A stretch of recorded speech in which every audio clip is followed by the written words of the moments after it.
Hello everyone, welcome to Scholar X. मेरा नाम है आवेज और आज हम स्टार्ट करने वाले हैं 9th standard maths 2 parallel lines का नेक्स्ट वाला पार्ट। लास्ट 2 पार्ट्स में हमारे पैरेलल लाइंस के 2 पार्ट्स हो गए थे, जिसमें हमने प्रैक्टिस सेट 2.1 कंप्लीट कर लिया था।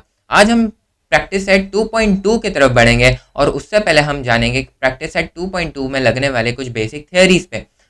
बेसिक थियोरीज में क्या क्या है, ये बहुत ज़्यादा मैंने पहले ही बताया था कि ये बहुत ज़्यादा छोटा सा चैप्टर है। इसमें ज़्यादा थ्योरम्स है, मतलब इसमें थ्योरम्स की मात्रा जो है, इसमें थ्योरम्स की क्वांटिटी जो है वो काफ़ी ज़्यादा है। तो हम थ्योरम्स के लिए एक अलग से वीडियो बनाएंगे।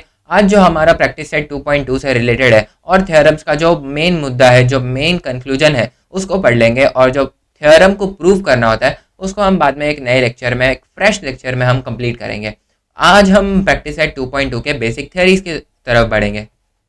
आज का जो हमारा फर्स्ट टॉपिक है वो है use of properties of parallel lines. मतलब ये जो प्रॉपर्टीज ऑफ पैरेलल लाइंस है उसका यूज कहाँ पर आता है, उसको हम यूज किधर करते हैं, उसका प्रैक्टिकल एप्लीकेशन कहाँ पर है, उसको देखना है।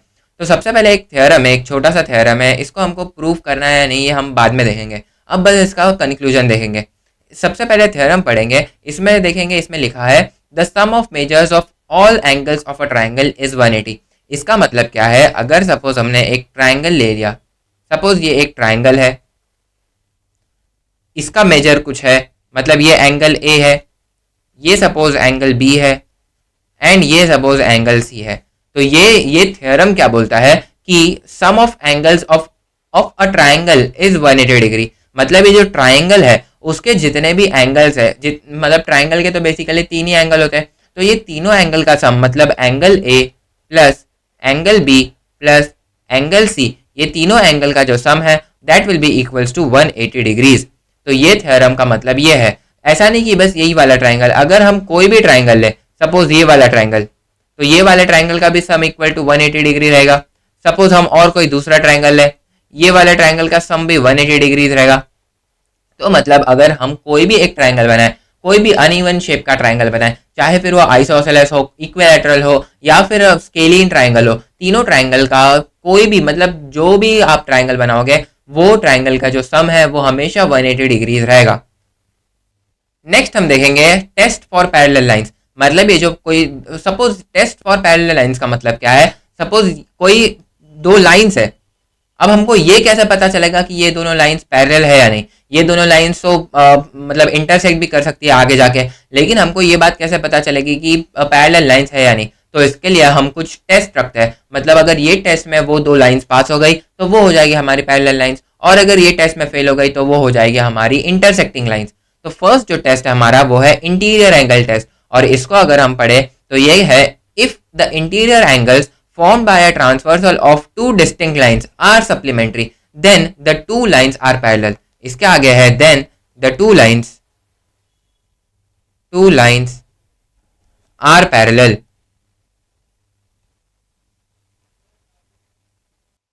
इसको हम एक बार समझ लेते हैं। सपोज कोई भी 2 लाइंस है, सपोज ये 2 लाइंस है, इसको मैंने नाम दे दिया लाइन L और इसको मैंने नाम दे दिया लाइन M। तो हमको पता कैसे चलेगा कि ये जो 2 लाइंस है वो पैरेलल है या नहीं।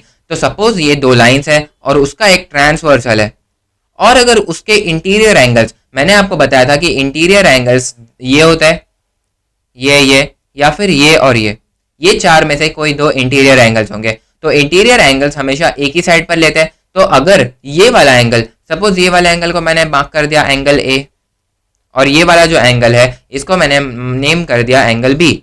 तो अगर angle A, if angle A plus angle B is equals to 180 degree है, तो ये 2 लूज लाइंस होगी। Then L and M are parallel.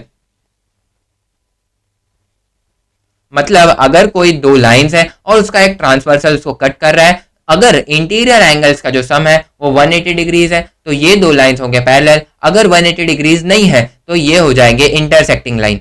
तो हमको पता कैसे चलेगा, अगर इंटीरियर एंगल्स का सम 180 डिग्री है तो पैरेलल है, अगर 180 डिग्री नहीं है, ज्यादा है या उससे कम है, तो वो पैरेलल नहीं है। सिमिलरली ये तरफ, अगर ये 2 एंगल्स का सम अगर 180 डिग्री है, अगर ये दोनों एंगल का सम 180 डिग्री है तो वो पैरेलल होगी, अगर 180 डिग्री नहीं है तो वो पैरेलल नहीं होगी। अब आपको ये जो फर्स्ट टेस्ट है इंटीरियर एंगल टेस्ट वो अच्छा है समझ में आया होगा। इसको हम एक और एग्जांपल से समझेंगे, और उसमें आप मुझे बताना कि ये पैरेलल होगा नहीं। सपोज ये दो लाइंस है,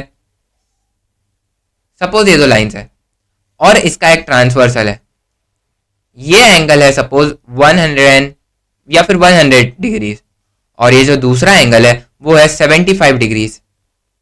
तो अगर हम इन दोनों को इंटीरियर एंगल्स को मैं ऐड करूं तो अगर 180 डिग्री आया तो पैरेलल, और अगर 180 डिग्री नहीं आया तो पैरेलल लाइंस नहीं होगी। तो आप मुझे फटाफट से बता दो कि ये पैरेलल होगी या नहीं।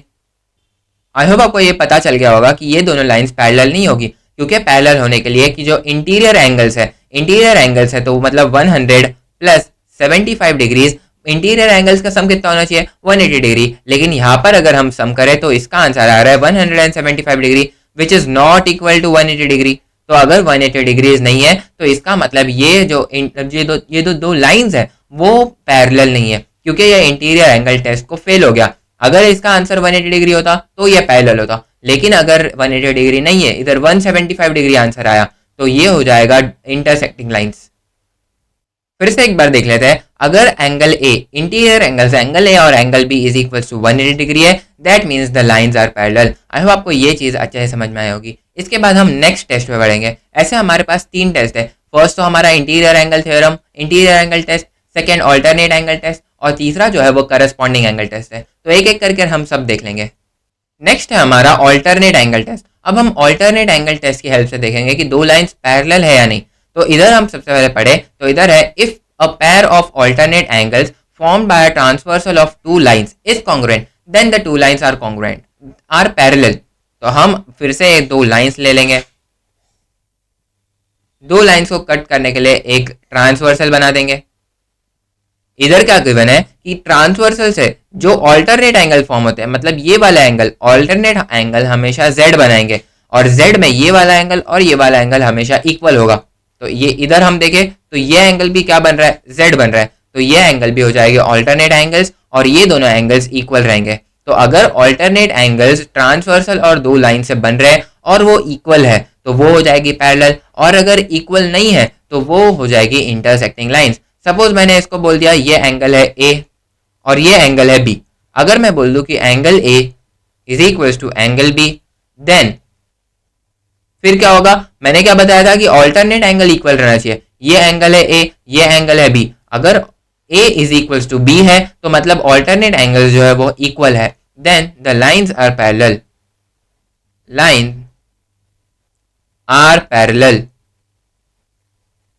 इसको एक एग्जांपल की हेल्प से समझेंगे। अगर मैं a की जगह पर से अगर a की जगह पर मैं लिख दूं 100 या फिर a की जगह पर मैं लिख दूं 70 डिग्रीज और b की जगह पर मैं लिख दूं 70 डिग्रीज, तो ये एंगल इक्वल है, ऑल्टरनेट एंगल इक्वल है, तो इसका मतलब ये दोनों लाइंस पैरेलल होगा। अगर मैं इसको कट करके इधर मैं 65 डिग्रीज लिख दूं तो ऑल्टरनेट एंगल्स इक्वल नहीं है, तो इसका मतलब ये जो दो लाइंस है वो हो जाएगी इंटरसेक्टिंग लाइंस। तो पैरेलल रहने के लिए क्या कंडीशन है, ये दोनों जो एंगल है, जो ऑल्टरनेट एंगल है वो इक्वल रहना चाहिए। ये 70 है तो ये भी 70, ये 60 है तो ये भी 60, ये 50 है तो ये भी 50। मतलब बेसिकली ऑल्टरनेट एंगल्स हमेशा इक्वल रहना चाहिए for the lines to be parallel. Third जो हमारा टेस्ट है वो है corresponding angle test. Corresponding angle test simple, फिर से हम दो लाइंस बना लेंगे, ये फर्स्ट लाइन, ये सेकेंड लाइन, और इसका एक ट्रांसवर्सल बना देंगे। मैंने आपको बताया था कि करस्पॉन्डिंग एंगल्स दो लाइन और एक ट्रांसवर्सल में 4 करस्पॉन्डिंग एंगल रह सकते हैं। कौन से? सबसे पहले तो ये दो करस्पॉन्डिंग एंगल हो सकते हैं, या फिर ये दो करस्पॉन्डिंग एंगल हो सकते हैं, या फिर ये वाले दो करस्पॉन्डिंग एंगल हो सकते हैं, या फिर ये दो करस्पॉन्डिंग एंगल हो सकते हैं। ऐसे 4 करस्पॉन्डिंग एंगल्स के सेट रह सकते हैं। तो हमको बस एक ही करस्पॉन्डिंग एंगल का सेट चाहिए। अगर एक भी करस्पॉन्डिंग एंगल का सेट हमको मिल गया तो मतलब वो लाइंस हो जाएगी पैरेलल। सपोज वापस से मैं लाइन ड्रॉ कर देता हूँ दो, और एक ट्रांसवर्सल कट कर देता हूँ। सपोज ये वाली जो दो एंगल्स है, ये दो करस्पॉन्डिंग एंगल्स है।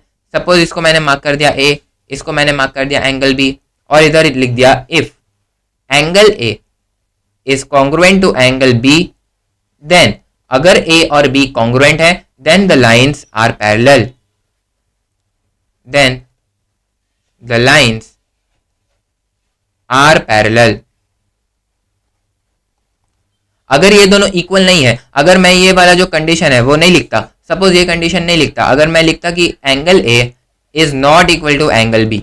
तो ये क्या होता, एंगल ए और एंगल बी नहीं इक्वल हो गए, तो इसका मतलब ये जो करस्पॉन्डिंग एंगल्स है वो इक्वल नहीं हो गए। तो और इधर क्या लिखा है, if a pair of corresponding angles formed by a transversal of two lines, मतलब अगर करस्पॉन्डिंग एंगल्स है जो फॉर्म हो रहे हैं ट्रांसवर्सल के दो लाइन के ट्रांसवर्सल से, इस कॉन्ग्रुएंट, अगर वो जो दो कॉरेस्पॉन्डिंग एंगल्स है वो कॉन्ग्रुएंट है, then the two lines are parallel. और इधर मैं लिख दूं कि ये नॉन कॉन्ग्रुएंट है, तो ये पैरेलल होगा क्या, नहीं, ये पैरेलल नहीं होगा। तो हम यहाँ पर जब भी इक्वल टू नहीं आएगा, अगर करस्पॉन्डिंग एंगल्स इक्वल नहीं रहेंगे, तो हम यहाँ पर लिखेंगे कि एंगल्स जो दो लाइंस है वो पैरेलल नहीं है। आई होप को ये जो तीनों test for lines to be parallel है वो अच्छे से समझ में आया होगा। फर्स्ट टेस्ट क्या है, इंटीरियर एंगल टेस्ट, मतलब अगर इंटीरियर एंगल्स का सम 180 डिग्रीज है तो लाइन पैरेलल होगा, अगर 180 डिग्रीज नहीं है तो लाइन पैरेलल नहीं होगी। ऑल्टरनेट एंगल में क्या है, अगर ऑल्टरनेट एंगल्स इक्वल है तो लाइन पैरेलल होगा, अगर ऑल्टरनेट एंगल्स इक्वल नहीं है तो लाइन पैरेलल नहीं होगा। अगर करस्पॉन्डिंग एंगल्स इक्वल है तो लाइन पैरेलल होगी, और अगर करस्पॉन्डिंग एंगल्स इक्वल नहीं है तो लाइन पैरेलल नहीं होगी। आई होप आपको ये जो बेसिक कंसेप्ट थे वो अच्छे से समझ में आया होगा। अब हम बढ़ेंगे प्रैक्टिस सेट 2.2 के फर्स्ट क्वेश्चन की तरफ। प्रैक्टिस सेट 2.2 का जो फर्स्ट क्वेश्चन है उसको पढ़े तो इधर है इन फिगर 2.18, सपोज ये फिगर है फिगर 2.18, तो y इज इक्वल्स टू 108, मतलब इधर एंगल y जो है, angle y is equals to 108, और ये क्या है, this is given. Angle x is equals to 71, एंगल x जो है that is equals to 71 degrees, और ये भी हमको गिवन है। Are the lines m and n parallel और नॉट, मतलब हमको ये देखना है कि लाइन्स m और लाइन n पैरेलल है या नहीं, और उसका जस्टिफिकेशन भी देना है। जस्टिफिकेशन मतलब उसका रीजन भी देना है। अगर पैरेलल है तो हम लिख देंगे कि ये जो इंटीरियर एंगल्स है, ये हमको इधर क्लियरली दिख रहा है कि जो x और y है ये दोनों है इंटीरियर एंगल्स। और इंटीरियर एंगल टेस्ट क्या था कि अगर इंटीरियर एंगल्स का सम 180 डिग्रीज है तो लाइंस पैरेलल होगी, और अगर 180 डिग्रीज नहीं है तो लाइंस पैरेलल नहीं होगी। तो हम इसका जस्टिफिकेशन दे देंगे। तो हम सबसे पहले लिखेंगे by interior angle test, interior angle test, interior angles, मतलब इंटीरियर एंगल टेस्ट क्या बोलता है, interior angle test, interior angle test हमको क्या बोलता है कि जो इंटीरियर एंगल्स है वो दोनों का सम 180 डिग्री होना चाहिए। तो हम ऐड कर देंगे, या फिर इसको बाद में हम लिखेंगे, और यहाँ पर हम लिखेंगे angle x plus angle y, angle x plus angle y is equals to angle x क्या वैल्यू क्या थी 71, प्लस एंगल y की वैल्यू क्या थी 108। तो 71 प्लस 108 करें तो ये क्या हो जाएगा, 8 plus 1 9, 0 plus 7 7, and 1 will be as it is. मतलब इसका जो आंसर आ रहा है वो आ रहा है 179 इज इक्वल्स टू 179 डिग्रीज। तो angle x plus angle y की जो वैल्यू है वो आ रही है 179 डिग्रीज। इसको हम मार्क कर लेंगे इक्वेशन नंबर 1। अब हमको इधर क्लियरली दिख रहा है कि जो एंगल x है प्लस एंगल y है इसका सम 180 डिग्रीज नहीं है, इसका सम क्या है 179 डिग्रीज। तो ये लाइंस पैरेलल होगी क्या, नहीं। तो हम यहाँ पर लिखेंगे by interior angle test, interior angle test the two lines are not parallel, या फिर line m is not parallel, is not parallel to line L, to line L, to line N। तो मतलब जो लाइन N है, जो line N है और line M है ये दोनों पैरेलल लाइंस नहीं है। आज का जो हमारा सेकंड क्वेश्चन है उसको पढ़े तो इधर है इन फिगर 2.19, सपोज ये वाला जो फिगर है ये फिगर है 2.19। तो 2.19 फिगर में क्या गिवन है कि if angle A is congruent to angle B, मतलब हमारा जो एंगल A है that is congruent to angle B। तो हम यहाँ पर लिख देंगे कि angle A is congruent to angle B, ये हमको गिवन है, this is the part which is given. मतलब एंगल A जो है वो एंगल B को कॉन्ग्रुएंट है। Then prove that line L, ये लाइन L है तो लाइन L हमको प्रूफ करना है पैरेलल टू लाइन M, मतलब ये वाली जो दो लाइंस है लाइन L और लाइन M ये दोनों लाइंस हमको पैरेलल प्रूफ करना है। तो वो कैसे करेंगे, सपोज हम यहाँ पर लिख देंगे ये वाला जो A है ये है हमारा एंगल A, तो ये वाला भी हो जाएगा एंगल A, कैसे? हम इधर इसका रीजन लिख देंगे वर्टिकली अपोजिट एंगल। आई होप आपको ये वर्टिकली अपोजिट एंगल अच्छे से याद होगा। जब भी कभी दो लाइंस इंटरसेक्ट करती है तो इसके जो अपोजिट एंगल्स है, ये वाला और ये वाला एंगल्स, या फिर ये वाला और ये वाला एंगल्स, ये दोनों होते हैं कॉन्ग्रुएंट। तो यहाँ पर भी सेम वही है, ये वाला एंगल ए है तो ये वाला भी एंगल ए हो जाएगा और इसका रीजन होगा वर्टिकली अपोजिट एंगल।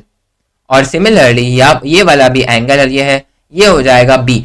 क्योंकि वर्टिकली अपोजिट एंगल से हम लिख सकते हैं कि एंगल ए, जो हमारा एंगल ए है वही एंगल ए है। मतलब ये वाला जो एंगल ए है और ये वाला एंगल ए, ये दोनों इक्वल है तो हमने इसको भी एंगल ए लिख दिया।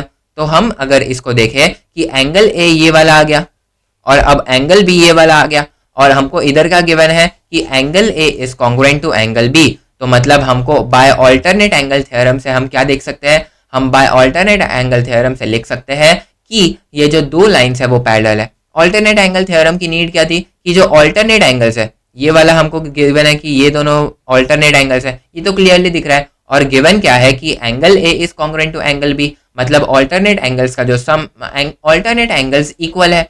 तो ऑल्टरनेट एंगल्स जब भी इक्वल होते हैं तब दो लाइंस पैरेलल होती है। तो हम यहाँ पर लिख देंगे बाय ऑल्टरनेट एंगल थ्योरम,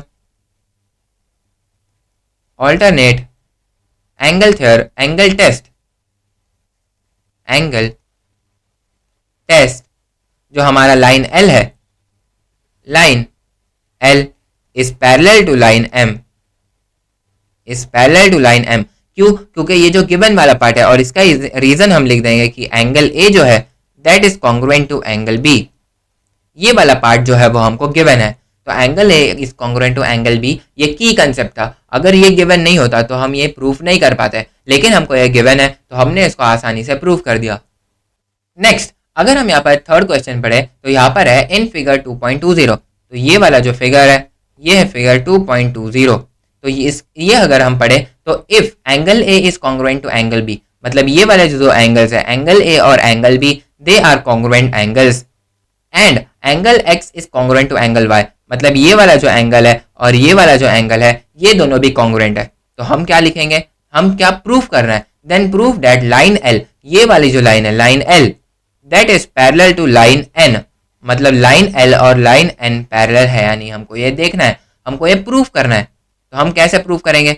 सबसे पहले हम एक्स और वाई की हेल्प से करेंगे। सपोज हम यहाँ पर प्रूफ कर दें कि ये जो लाइन एम है और लाइन एन है ये दोनों पैरेलल है। सपोज ये बस रफ वर्क है, मतलब मैं आपको बस आइडिया दे रहा हूँ कि कैसे हम इसको प्रूफ करेंगे। सपोज हम प्रूफ कर दें कि line M parallel to line N है, लाइन एन। अगर हम ये प्रूफ कर दें कि लाइन एम जो है वो पैरेलल है लाइन एन को और लाइन एम जो है वो पैरेलल है लाइन एल को, अगर लाइन एम पैरेलल है लाइन एन को और लाइन एम पैरेलल है लाइन एन को, तो लाइन एल को, तो इससे क्या हमको साबित होता है कि ये दो लाइंस है लाइन एल और लाइन एन, ये दोनों लाइंस भी पैरेलल होगा। कैसे? अगर लाइन एम पैरेलल है लाइन एन को और लाइन एम है पैरेलल लाइन एल को, तो ये लाइन एन और लाइन एल ये दोनों भी लाइंस जो है वो पैरेलल होगा। Simple, if A is equals to B and A is equals to C, मतलब a is equals to B है और a is equal to C है, तो मतलब जो हमारा b है that is also equal to C. यही वाले कंसेप्ट से हमको ये वाला क्वेश्चन सॉल्व करना है। तो ये क्वेश्चन में हमारा जो फर्स्ट स्टेप क्या होगा? फर्स्ट स्टेप में हम जो गिवन पार्ट है उसको एक बार अच्छे से लिख लेंगे। तो फर्स्ट हम लिखेंगे angle a is congruent to angle b, और ये पार्ट है हमको given. Similarly angle x is congruent to angle y, और ये वाला जो पार्ट है वो भी हमको गिवन है। तो इसके हेल्प से हम पूरा के पूरा क्वेश्चन सॉल्व करेंगे। तो सबसे पहले हम एंगल x और एंगल y को अगर इक्वेट करें, अगर हम देखें कि एंगल x और एंगल y इक्वल है, तो हम ये प्रूफ कर सकते हैं कि लाइन m जो है वो पैरेलल है लाइन n को। कैसे? By alternate angle test. इसको मैं अगर अलग लाइन डिनोट करूं, सपोज ये लाइन m है और ये लाइन n है, ये लाइन है m और ये लाइन है n, और अगर ये ट्रांसवर्सल है, अगर ये वाले दो लाइंस, मतलब ये x है और ये y है, ये x है और ये y है, ये दोनों है इक्वल, तो हम क्या प्रूफ कर सकते हैं कि लाइन m और लाइन n पैरेलल होगा। सिमिलरली हम यहाँ पर भी यही प्रूव कर सकते हैं। अगर इसको हम एक्सटेंड करें आगे, सपोज ये वाला जो लाइन एक्स वाई है उसी को हम एक्सटेंड कर दें, तो ये हो जाएगा ट्रांसवर्सल, और जो लाइन एक्स है और लाइन वाई है वो हो जाएगा हमारे ऑल्टरनेट एंगल। क्यों? क्योंकि यहाँ पर भी एक जेड बन रहा है, और जेड के हमेशा ये वाला एंगल और ये वाला एंगल हमेशा इक्वल होता है। तो ऑल्टरनेट एंगल्स आर इक्वल, मतलब एंगल एक्स और वाई इक्वल है, तो हम ये प्रूव कर सकते हैं कि एंगल एम और एंगल एन ये दोनों लाइंस भी पैरेलल है। तो हम यहाँ पर गिवन की हेल्प से लिखेंगे and X Y and line X Y is transversal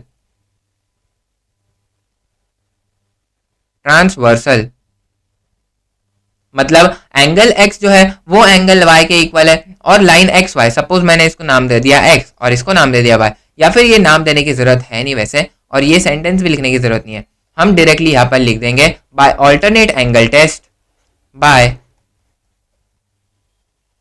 alternate angle test,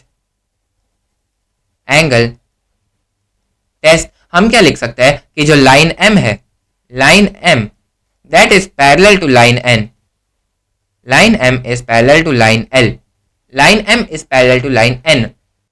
इसको हम मार्क कर देंगे इक्वेशन नंबर 1, और इसके बाद हम जो एंगल a है और एंगल b है ये दोनों तो इक्वल ही है, तो हम बाय करस्पॉन्डिंग एंगल टेस्ट से क्या लिख सकते हैं, अगर करस्पॉन्डिंग एंगल, सपोज ये दोनों लाइंस पैरेलल है, सपोज ये दोनों लाइंस पैरेलल है और ये जो k है, लाइन k है वो ट्रांसवर्सल है, तो हम क्या लिख सकते हैं कि एंगल बी जो है वो एंगल ए के इक्वल होगा। लेकिन अभी हमको angle B equal to angle A given है, एंगल ए और एंगल बी इक्वल गिवन है, तो हम क्या प्रूव कर सकते हैं कि ये जो लाइन एल है और लाइन एम है ये दोनों लाइंस पैरेलल है, तो हम यहाँ पर लिख सकते हैं। फिर इसके बाद हम वापस से लिखेंगे कि angle A is congruent to angle B, ये पार्ट हम फिर से रिपीट कर देंगे क्योंकि यहाँ पर इसका यूज है। तो हमको इधर क्या है, angle A is congruent to angle B, तो हम यहां पर लिख देंगे by corresponding angle test, by corresponding angle test हम क्या लिख सकते हैं कि जो लाइन एल है, line L is parallel to line M, और इसको हम मार्क कर देंगे इक्वेशन नंबर 2।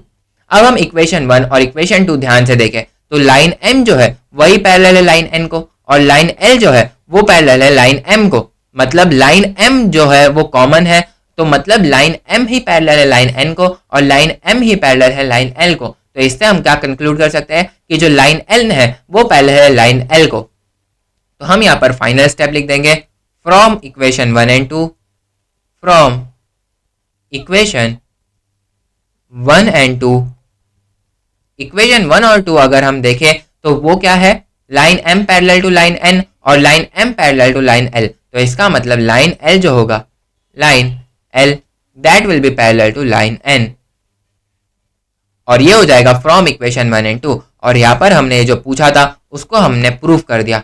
हमको क्या पूछा था, हमको पूछा था prove that line n parallel to line n, मतलब लाइन l को हमको प्रूफ करना था लाइन n को, तो हमने ये प्रूफ कर दिया यहाँ पर line l parallel to line n। तो हमारा ये जो यहाँ पर क्वेश्चन है वो होता है कंप्लीट।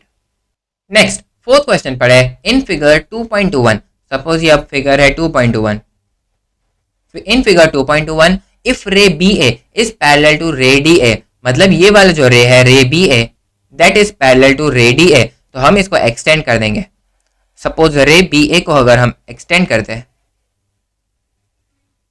और लाइन डी ई को हम एक्सटेंड करते हैं, तो ये वाली जो दो लाइंस है they will be parallel to each other. Angle C is equal to 50, ये हमको गिवन है कि यहाँ पर एंगल सी जो है वो 50 है। Angle D is equal to 100, मतलब ये वाला जो एंगल है वो क्या है, वो 100 है।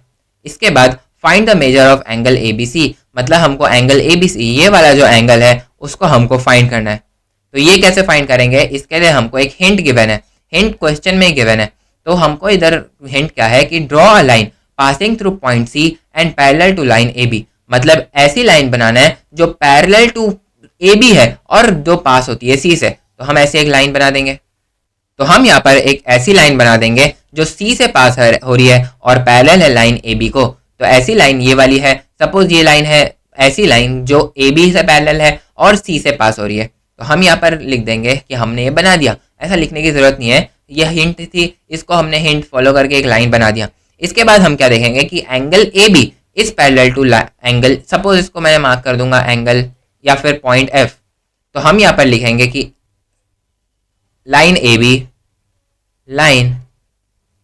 B parallel to line C F. इसके बाद हमको क्या गिवन पार्ट है कि ये वाला जो एंगल सी है, मतलब इसको हम एक्सपांड करके लिखे तो एंगल बी सी डी, जो हमको एंगल बी सी डी है, angle B C D is equals to, इसका मेजर क्या है, is equals to 50 degrees. Angle E D C, मतलब ये वाला जो एंगल है angle E D C, that is equals to 100 degrees. तो एंगल ई डी सी जो है वो है equal 100 degree. Angle E D C that is equals to 100 degrees. तो हम यहाँ पर देखें कि एंगल बी सी डी जो है वो है एंगल 50 और एंगल ई डी सी है वो है 100। ये तीनों जो पार्ट्स है वो तीनों पार्ट्स है गिवन, ये तीनों है गिवन। और इसी के साथ एक और एक चीज गिवन है कि ray B A is equals to ray D E, मतलब इसको हम लाइन ए बी लिख सकते हैं। Line A B that is parallel to line D E. और ये चारों जो चीजें हैं वो चारों चीजें हम गिवन है।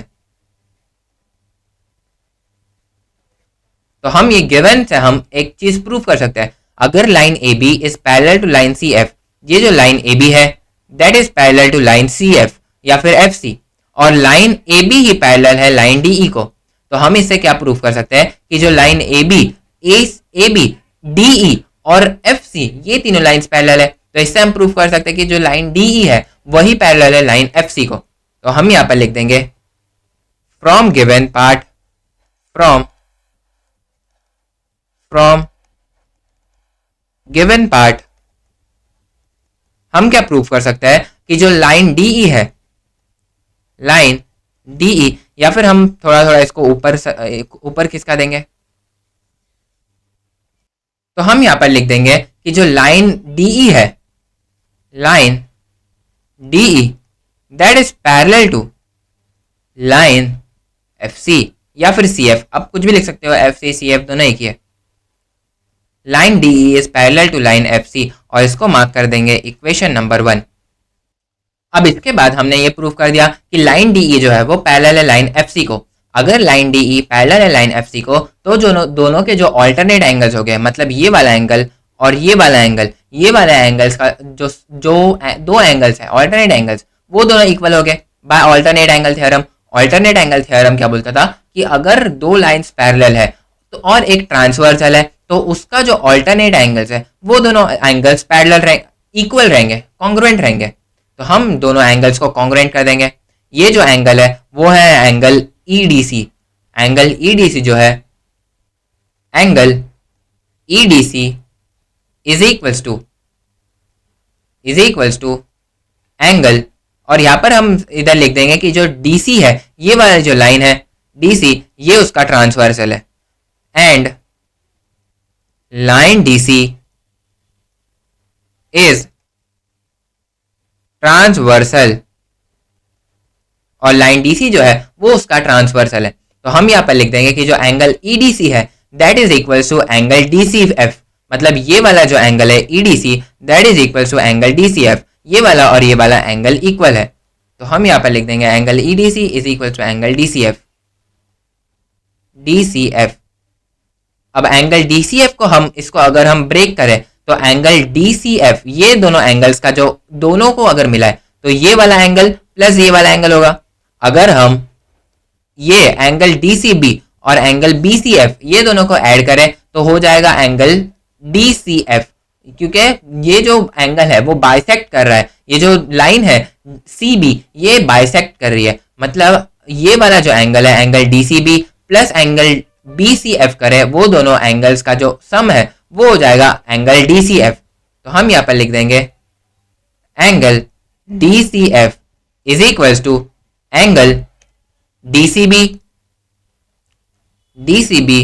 प्लस एंगल BCF, मतलब angle BCF plus angle DCB, इन दोनों का जो सम है वो है DCF। और इसको मार्क कर देंगे हम, इसको मार्क नहीं करेंगे, इसको हम लिखेंगे फ्रॉम डायग्राम। इसका रीजन देखेंगे हम फ्रॉम फिगर पूरा लिख देंगे ताकि मार्क्स काटने का बिल्कुल भी चांस ना हो। तो फ्रॉम फिगर हमको क्या मिला कि जो एंगल DCF है वो है DCB प्लस BCF, तो हम यहाँ पर DCF के जगह पर लिख देंगे एंगल, इसको ही हम आगे कंटिन्यू करेंगे, ठीक है। तो angle EDC is equals to angle DCB plus angle BCF। हमने एंगल DCF की जगह पर DCB प्लस BCF लिख दिया। अब हमको इसको हम इधर सब्स्टिट्यूट कर देंगे। एंगल EDC की जो वैल्यू थी वो थी 100, एंगल EDC की जो वैल्यू थी वो थी 100 is equals to angle DCB की जो वैल्यू थी वो थी हमारा 50। ये दोनों देखो, ये दोनों गिवन पार्ट है, एंगल DCB बोलो या BCD बोलो, बात तो एक ही है। इसकी जगह पर हम लिख देंगे 50 प्लस एंगल BCF, इसका वैल्यू हम फाइंड कर लेंगे। तो अगर 50 वो साइड आएगा तो वो हो जाएगा -50, तो एंगल BCF की जो वैल्यू रहेगी वो हो जाएगी 100 minus 50, and 100 minus 50 is equals to 50। तो एंगल BCF की जो वैल्यू है that will be equals to 50। हमको यहाँ पर एंगल BCF की वैल्यू फाइंड हो गई। इसको हम मार्क कर देंगे इक्वेशन नंबर 2। अब हमको एंगल BCF की वैल्यू फाइंड मिल गई, मतलब ये वाला जो एंगल है दैट इज 50 डिग्रीज। अब ये वाला जो लाइन है, लाइन AB, ये तो गिवन है, ये line AB parallel to line FC, मतलब ये लाइन, दो लाइंस पैरेलल है। हमने इधर किधर देखा था, ये इधर, ये वाले सेंटर से हमने देखा था कि लाइन AB जो है वो पैरेलल है लाइन CF को। तो इसके बाद हम बाय इंटीरियर एंगल थ्योरम से हम क्या देखेंगे, इंटीरियर एंगल थ्योरम से हमको ये मिलेगा कि ये वाला angle ABC plus angle BCF, ये दोनों एंगल्स का जो सम है वो हो जाएगा 180 डिग्रीज। तो हम यहाँ पर लिखेंगे by alternate angle theorem, by alternate नहीं, हाँ हमने यहाँ पर इसका रीजन नहीं दिया था, हमने ये जो एंगल EDC और एंगल DCF का जो रीजन था वो नहीं दिया था, तो हम यहाँ पर रीजन दे देंगे। इसका रीजन हो जाएगा alternate angle theorem, alternate angle theorem. इसका रीजन देना इंपॉर्टेंट है, मैं यहाँ पर भूल गया था and I am very sorry about that. तो हम यहाँ पर इधर डायरेक्टली लिख देंगे bye interior angle theorem, interior angle theorem. Interior angle theorem से हम क्या लिख सकते हैं कि जो एंगल ABC है प्लस एंगल BCF है वो दोनों का जो सम है वो हो जाएगा 180 degree. Angle ABC plus angle BCF that will be equals to 180 degrees. तो इसी को अगर हम आगे नेक्स्ट पेज पर कंटिन्यू करें तो angle ABC plus angle BCF, और एंगल BCF की हमको वैल्यू क्या मिली थी 50 डिग्रीज, एंगल BCF की हमको वैल्यू मिली थी 50 degrees, plus 50 degrees is equals to 180 degrees. और ये हमको कहाँ से मिली, from equation number 2, from equation number 2, क्योंकि हमने इसको इक्वेशन 2 मार्क करा था। तो angle ABC plus angle BCF की जो वैल्यू है वो हमको मिल गई 180। तो एंगल ABC की वैल्यू क्या हो जाएगी 180 माइनस 50 डिग्रीज, क्योंकि 50 जब वो साइड जाएगा तो हो जाएगा माइनस, तो इसकी वैल्यू क्या आ जाएगी angle ABC that will be equals to 180 minus 50 is equals to 130 degrees. तो हमको एंगल ABC की जो वैल्यू है वो आ गई 130 डिग्रीज, और हमको यही पूछा था find major of angle ABC। तो हमने major of angle ABC find कर दिया और वो है 130 डिग्रीज। तो आई होप आपको ये जो क्वेश्चन था, जो बहुत ज़्यादा डिफिकल्ट क्वेश्चन माना जाएगा इसको हमने अच्छे से इजी तरीके से सॉल्व कर दिया। आई नो ये वाला जो लेक्चर है वो थोड़ा लंबा जा रहा है, लेकिन अभी ये वाला 2 क्वेश्चन बाकी है ये प्रैक्टिस सेट के, उसको कंप्लीट करके उसको हम एंड कर देंगे। तो हम यहाँ पर पढ़ेंगे इन फिगर 2.22 रे AE पैरेलल टू रे BD, मतलब रे AE जो है ये वाली रे, दिस इज पैरेलल टू, ये वाली जो रे AE है ये है पैरेलल टू रे BD। इसके बाद क्या लिखा है कि जो रे AF है, ये वाली जो रे AF है that is the bisector. Bisector मतलब ये जो एंगल है EAB, ये वाला जो एंगल है EAB उसको दो इक्वल पार्ट में बाइसेक्ट करती है। तो ये वाला जो लाइन AF है ये हो जाएगा बाइसेक्टर ऑफ EAB। एंड रे BC इज बाइसेक्टर, मतलब ये वाली जो रे है रे BC that is the bisector of ABD, मतलब ये वाला जो एंगल है उसका बाइसेक्टर है रे CF, रे CB। इसके बाद पढ़ेंगे prove that line AF parallel to line BC, मतलब जो ये वाली लाइन है वो पैरेलल है ये वाली लाइन को, सॉरी ये वाली लाइन को। तो इसको हम कैसे प्रूव करेंगे, तो अच्छे से समझेंगे इसको और डिटेल में, इसके भी ये वाले क्वेश्चन के भी डिटेल में जाएंगे। सबसे पहले हम ये वाली जो लाइन है लाइन रे EA, या फिर इसको हम लाइन भी बोल सकते हैं लाइन EA या फिर लाइन AE, और लाइन BD इसको हम थोड़ा एक्सटेंड कर देते हैं ताकि थोड़ा क्लियर दिखे। तो अगर हम ये दोनों लाइंस को पैरेलल लाइन समझे और ये लाइंस पैरेलल ही है और इसको ट्रांसवर्सल समझे, लाइन AB को अगर हम ट्रांसवर्सल समझे तो हम इधर देखेंगे कि ये वाला जो एंगल है और ये वाला जो एंगल है वो एंगल्स ऑल्टरनेट एंगल है। तो हम यहाँ पर लिखेंगे by alternate angle theorem, by नहीं पहले तो गिवन पार्ट लिख देंगे। गिवन पार्ट क्या है, line AE parallel to line BD, line AE जो है वो पैरेलल है लाइन BD के। रे AF is bisector of EAB and BC is bisector of ABD।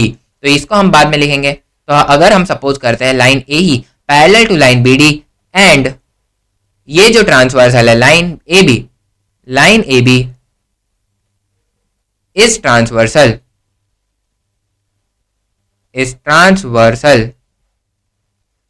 तो अगर हम ये लिखे तो हम इधर प्रूव कर सकते हैं कि जो बाय ऑल्टरनेट एंगल थ्योरम है इसके मदद से हम लिख सकते हैं कि एंगल EAB जो है, angle EAB that is congruent to, जो हमारा EAB है that is congruent to angle ABD। और इसका जो रीजन है, इसका रीजन हम लिखेंगे alternate angle theorem, alternate angle theorem. तो हमको यहाँ पर मिल गया कि जो EAB है वो इक्वल है ABD को। तो मतलब अगर हम देखें कि जो EAB है वो कॉन्ग्रुएंट है ADB को, इधर हम देखें कि जो एंगल EAB है that is equals to angle EAF, मतलब ये जो पूरा एंगल है ये एंगल EAF और एंगल FB के इक्वल है। तो ये एंगल EAF x है और एंगल FAB x है, तो ये हो जाएगा x plus x, x plus x। तो ये हो जाएगा angle EAB is equal to 2x, क्योंकि x plus x is equal to 2x। इसको हम मार्क कर देंगे इक्वेशन नंबर 1। सिमिलरली हम यहाँ पर देखें कि जो एंगल ABD है वो y प्लस y है, मतलब एंगल ABD है 2y। तो हम यहाँ पर लिख देंगे, नेक्स्ट पेज पर लिखे कि angle ABD is equal to y plus y and y plus y is equal to 2y। तो एंगल ABD जो है ABD is equal to 2y, और इसको मार्क कर देंगे हम इक्वेशन नंबर 2। अगर हम इक्वेशन 1 और इक्वेशन 2 देखें, इक्वेशन 1 में क्या है, angle EAB is equal to 2x और angle ABD is equal to 2y, और angle EAB is congruent to angle ABD है। सपोज इसको हम इक्वेशन 3 मार्क कर देते हैं, या फिर इसको इक्वेशन 1, इसको इक्वेशन 2 और इसको इक्वेशन 3 मार्क कर देंगे। तो इक्वेशन 1 और इक्वेशन 2 और इक्वेशन 3 देखें तो angle EAB is congruent to angle ABD, ये तो इक्वेशन 1 है। Angle EAB is equal to 2x और angle ABD is equal to 2y। तो इसका जो हम फ्रॉम 1 2 and 3 लिखेंगे तो हम लिखेंगे कि ये जो 2x है that is equal to 2y।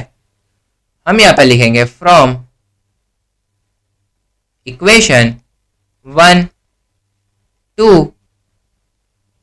and 3। Equation 1 2 and 3 देखें तो यहाँ पर हम लिख सकते हैं कि 2x is equal to 2y। 2 अगर हम दोनों साइड से कैंसिल कर दें तो हमको यहाँ पर मिलेगा कि x जो है, एंगल x जो है, angle x is equal to angle y, क्योंकि x और y एंगल्स है। तो हम यहाँ पर लिख देंगे angle x is equal to angle y, और इसको इक्वेशन 4 मार्क कर देंगे। अब हम ये वाली जो लाइन है लाइन AF इसको हाईलाइट करें और लाइन BC जो है, इन दोनों लाइंस को हाईलाइट करें और ये वाले एंगल्स देखें x और y, ये दोनों एंगल्स जो है वो कॉन्ग्रुएंट है और ये दोनों एंगल्स ऑल्टरनेट एंगल्स हैं। तो हम यहाँ पर लिख सकते हैं कि बाय ऑल्टरनेट एंगल टेस्ट हम यहाँ पर लिख सकते हैं कि वी नो कि angle x is equal to angle y है। तो हम यहाँ पर लिख सकते हैं by alternate angle test bye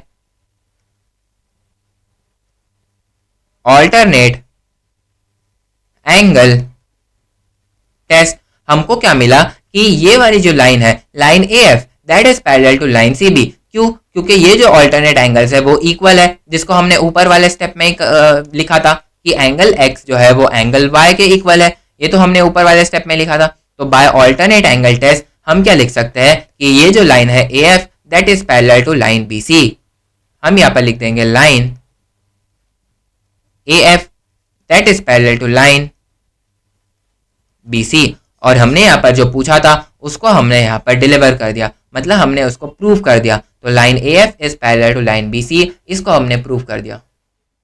next question पर है जो हमारा आज का लास्ट क्वेश्चन है, a transversal EF of line AB, मतलब ये जो लाइन EF है वो है transversal of line AB and line CD, मतलब ये जो दो लाइंस है उसका ट्रांसवर्सल है line EF that intersects the lines eight point P and Q, मतलब ये जो ट्रांसवर्सल है ये दो लाइंस इंटरसेक्ट करता है AB और CD को P और Q पे रिस्पेक्टिवली।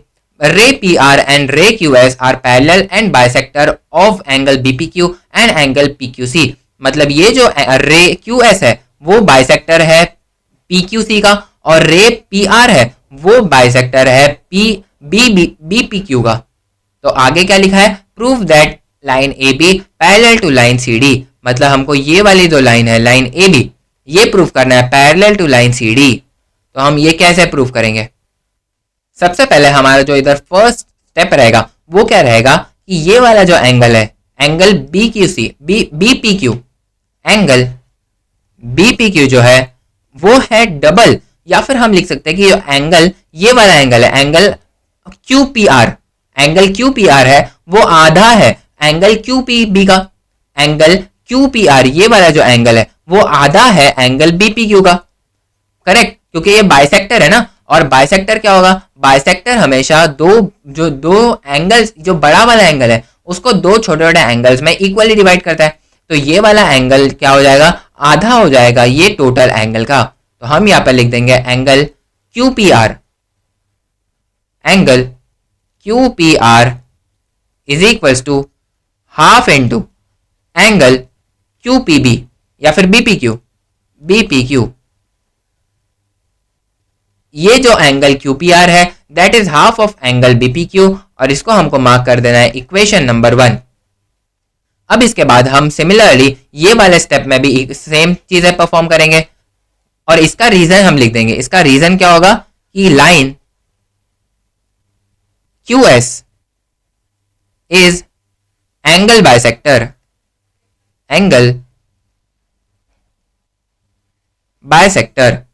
इसके बाद सिमिलर तरीके से ये जो एंगल है एंगल SQP या PQS प्लस एंगल SQC, ये दो एंगल्स को अगर हम देखें तो ये एंगल ये टोटल एंगल के जितना है। तो ये वाला जो एंगल है एंगल SQP या फिर PQS that will be half of angle PQC। ये जो बड़ा वाला एंगल है उसका हाफ एंगल PQS होगा। तो हम यहाँ पर वही चीजें लिखेंगे, क्या लिखेंगे, angle PQS is equals to half into angle PQC।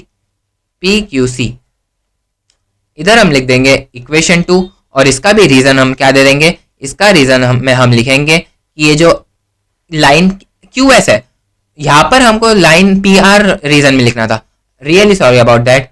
यहाँ पर हम लिखेंगे line PR is angle bisector, क्योंकि ये वाला लाइन का एंगल, ये वाले एंगल का बाइसेक्टर कौन है, लाइन PR। तो हम यहाँ पर लिखेंगे लाइन PR और नीचे वाले इसमें लिखेंगे line QS, really sorry about that. इधर हम लिखेंगे line QS is angle bisector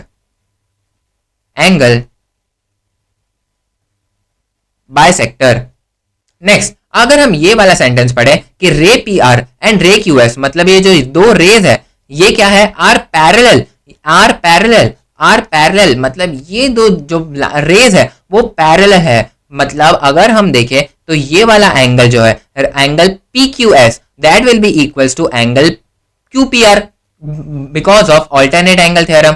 तो हम यहाँ पर लिखेंगे, हमको क्या इधर दिख रहा है कि जो लाइन PR है, लाइन PR नेक्स्ट पेज पर लिखेंगे, line PR is parallel to line QS। जो ये दो लाइंस है वो दोनों लाइंस पैरेलल है। और क्या है कि ये सपोज हम ये वाला जो लाइन है उसको ट्रांसवर्सल मान लेते हैं, and line EF is transversal, and ये जो लाइन EF है ये सपोज है ट्रांसवर्सल, इज ट्रांसवर्सल। तो हम इसका अगर लिखे by alternate angle theorem, by alternate angle theorem, by alternate angle theorem, हमको क्या मिला कि ये जो दो एंगल्स है, एंगल PQS और एंगल QPR, ये दोनों इक्वल है, कि जो एंगल PQS है that will be equals to angle QPR। तो angle PQS is equals to angle QPR। तो मतलब हमने यहां पर प्रूव कर दिया कि जो एंगल PQS है वो कॉन्ग्रुएंट है एंगल QPR को। और इसको हम मार्क कर देंगे इक्वेशन नंबर 3। सपोज इसको मैंने मार्क कर लिया इक्वेशन नंबर 3, और अब हम लिखेंगे from equation 1, 2 and 3, from equation 1, 2 and 3। Equation 1, 2 और 3 को देखें कि एंगल QPR क्या है, half of angle BPQ, angle PQS क्या है, हाफ ऑफ एंगल PQC, और थर्ड इक्वेशन क्या है कि PQS is congruent to QPR, angle PQS ये is congruent to angle QPR। मतलब ये दो एंगल्स है वो दो एंगल्स कॉन्ग्रुएंट है। तो मतलब अगर ये दोनों कॉन्ग्रुएंट है तो ये वाले जो दो LHS है जो राइट हैंड साइड है वो भी कॉन्ग्रुएंट हो गए। अगर लेफ्ट हैंड साइड कॉन्ग्रुएंट है तो राइट हैंड साइड भी कॉन्ग्रुएंट हो गए। तो हम यहाँ पर लिख देंगे ये कि half of angle BPQ is congruent to half of angle PQC। From equation 1, 2 and 3, half of angle BPQ is congruent to half of angle PQC.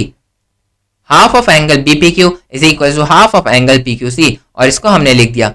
अब दोनों साइड से हम हाफ और हाफ कैंसिल कर देंगे, और यहां पर हम लिखेंगे angle BPQ is congruent to angle PQC। अगर हम इसको डायग्राम में देखें तो एंगल BPQ कौन सा एंगल है, ये बड़ा वाला एंगल, और एंगल PQC कौन सा एंगल है, ये बड़ा वाला एंगल। तो अगर हम बाय ऑल्टरनेट एंगल टेस्ट लगाए, ये वाला और ये वाला एंगल कॉन्ग्रुएंट है। बाय ऑल्टरनेट एंगल टेस्ट ये जो लाइन AB है और लाइन CD है ये दोनों पैरेलल हो जाएगी बाय ऑल्टरनेट एंगल टेस्ट। तो हम यहां पर लिखेंगे, नेक्स्ट पेज पर लिखते हैं by alternate angle test, by alternate angle test हमको क्या मिला कि ये वाला जो लाइन AB है that is parallel to line CD। Line AB is parallel to line CD। I hope आप ये वाला जो आज का पूरा के पूरा ये वाला क्वेश्चन जो है 6 क्वेश्चन वो अच्छे से समझ में आया होगा, और फर्स्ट से लेकर 6 तक जितने भी क्वेश्चन थे वो सब क्वेश्चन अच्छे से समझ में आओगे। ये वाला लेक्चर आई नो कि ज़्यादा लंबा हो गया, लेकिन फिर भी ठीक है, पूरा प्रैक्टिस सेट हमने कवर किया। नेक्स्ट लेक्चर में हम जो थ्योरम है उसको कंप्लीट करेंगे, मतलब जितने भी ये चैप्टर में जितने भी थ्योरम्स है उसको कवर करेंगे और ये चैप्टर का क्लोज कर देंगे, मतलब ये चैप्टर हम फिनिश कर देंगे। Till then thank you.